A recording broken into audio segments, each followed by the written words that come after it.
Alright, everybody, welcome back. So, the Nintendo Switch Lite is coming out in September, and there's been a lot of talk about Joy-Con drift. Now, earlier today, I read an article on Nintendo Life, and I would definitely say it sparked my thoughts about the subject a little more. I did think about that when I first saw the Lite and how, my Joy-Cons haven't been really reliable. So, it made me think more about, will it actually affect people from buying the Nintendo Switch Lite? So yeah, that's what this video is about. Let's get into it. Now, first off, I have issues with my Joy-Cons. They do have drifting. Most noticeably, I can tell in Legend of Zelda and Mario Odyssey. It doesn't affect my Legend of Zelda gameplay too badly. Mario Odyssey is another story. If you guys ever played it, there's a couple sections in the game where you have to roll Mario into a ball and then be really precise where you go. Now, with the Joy-Cons, that's hard. Because even though I'm pressing forwards, sometimes my Joy-Con still likes to go a little to the left and Mario just go... And these are usually timed. And if you've missed up on one spot, you got to do the whole thing over again. There's this one level that it probably took me in half an hour, which I knew if I could have just had a joystick that worked, pushed up forwards, always goes straight, I would have been done the level. I did beat it, so it was a little frustrating. So I understand the fact of the Joy-Con, and there's been a lot of articles talking about it. Someone's trying to do a class action lawsuit. They want to do anything they can do to get Nintendo to correct the issue. Will a lawsuit work? Who knows? I'm not a lawyer. Don't even know about it. But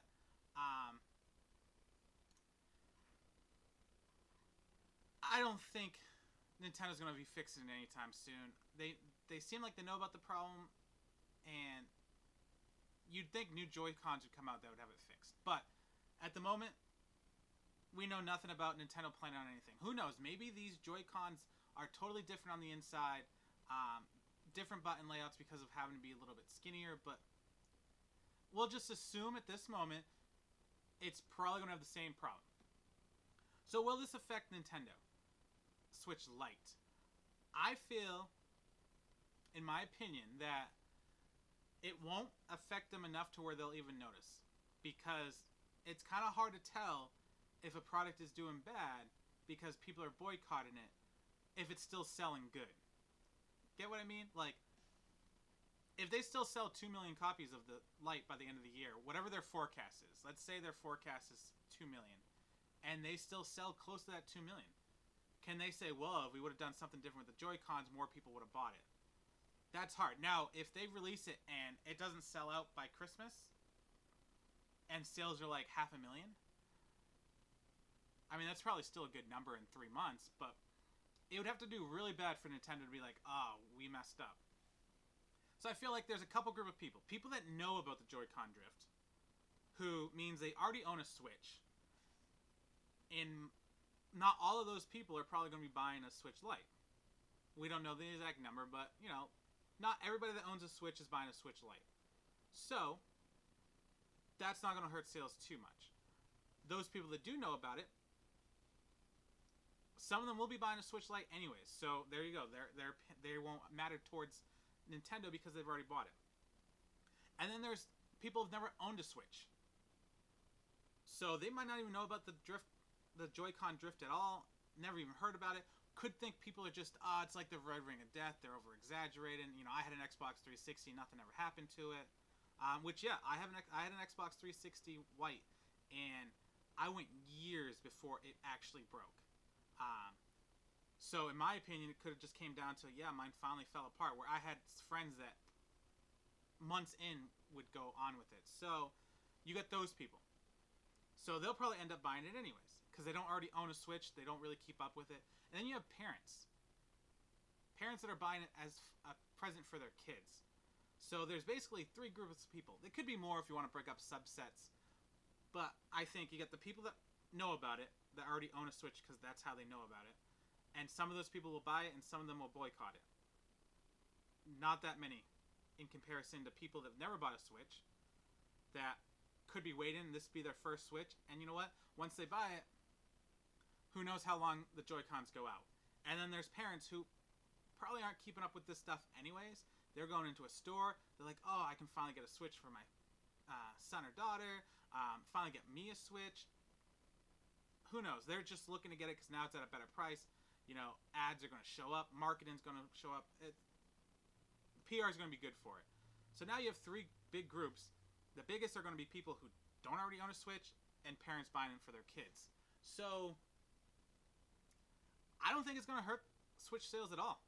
I think when you say you have kids asking their parents for them, they're not going to look up and be like, oh, what's Joy-Con drift?